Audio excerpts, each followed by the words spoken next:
Il était une fois un feu. Un feu certes symbolique, mais réel. Le feu prométhéen de l'humaine condition. Il était une fois le feu des alchimies qui nous réunit tous ce soir ensemble.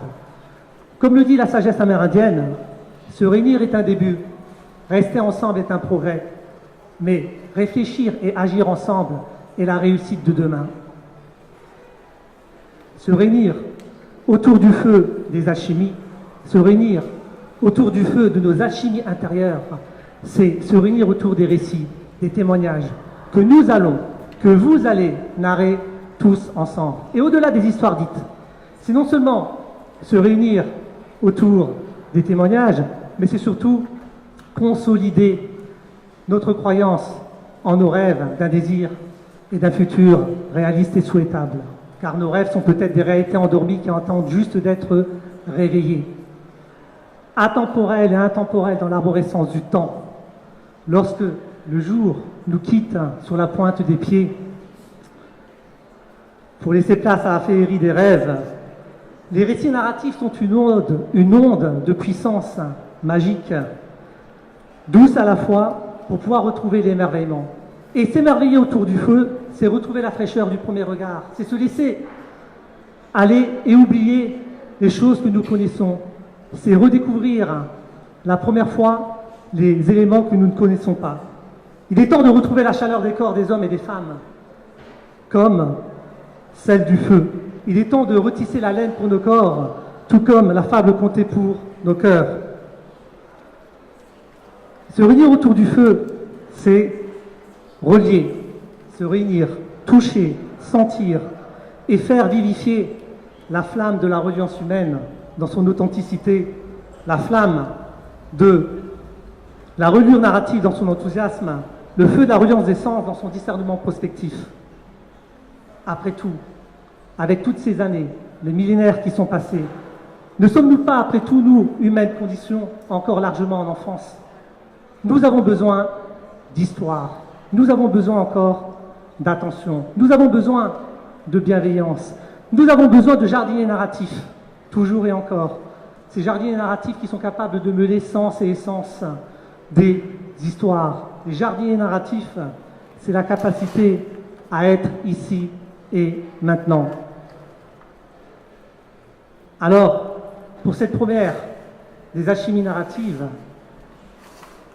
pour cette première inaugurale, à l'image du feu, qui dit feu dit foyer, qui dit foyer dit maison, place à l'écologie politique.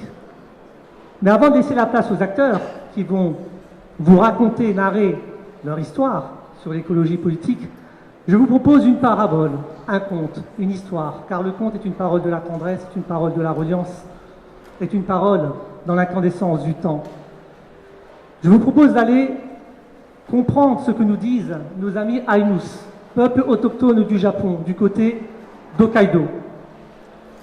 Où hier n'est que le souvenir de demain qui est la mémoire et la promesse d'aujourd'hui. Hokkaido, en bord de mer, sur la plage, un village qui est réuni. Tous sont là, toutes sont là. Un sage, le vieux chaman, est là pour écouter, entendre. Chacun expose, et quand on s'expose, on expose. La jeunesse est présente. Cette jeunesse, ces trésors en devenir. La vieillesse est présente également, ces trésors en sommeil. Et à un moment donné, un jeune ose interpeller un ancien en lui disant « Quel est l'enseignement le plus profond de la nature?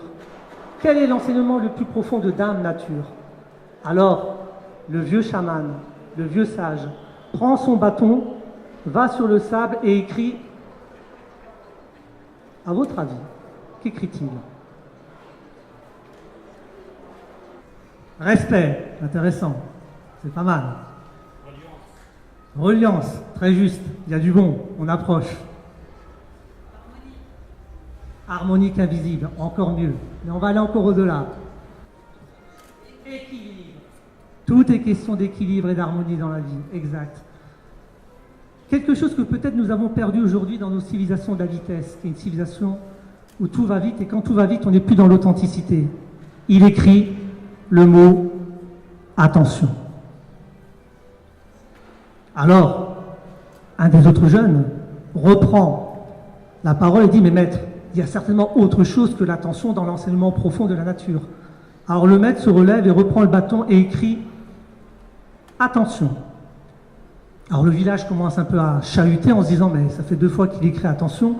Et un des anciens du village ose poser, interpeller la question encore au maître en lui disant « Mais il y a certainement quelque chose de plus profond dans l'enseignement que la nature nous prodigue. » Et le maître se redresse, reprend le bâton et écrit une 3e fois « Attention ». 3 fois, on peut dire « Attention, attention, attention ».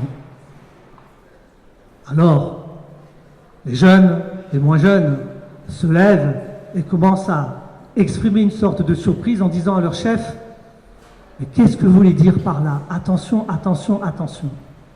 Et l'ancien leur dit « Ce que la nature nous enseigne de plus profond, c'est attention et faire attention. Attention et faire attention à soi. Attention et faire attention au monde. Attention et faire attention aux autres. 3 sortes de présence, 3 sortes de liens, 3 sortes de reliance. Premier temps, attention à soi, le temps de la respiration. Comment je me tiens face au monde? Comment j'écoute et respecte mon corps?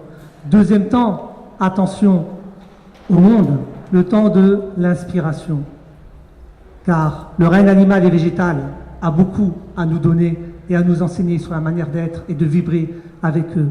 Troisième temps, faire attention et attention aux autres, c'est le temps de l'aspiration, le temps de la vibration, savoir mieux vibrer ensemble avec tous les gens qui nous entourent. 3 temps, respiration, inspiration et aspiration. Voilà ce que nous enseigne la sagesse japonaise des temps jadis.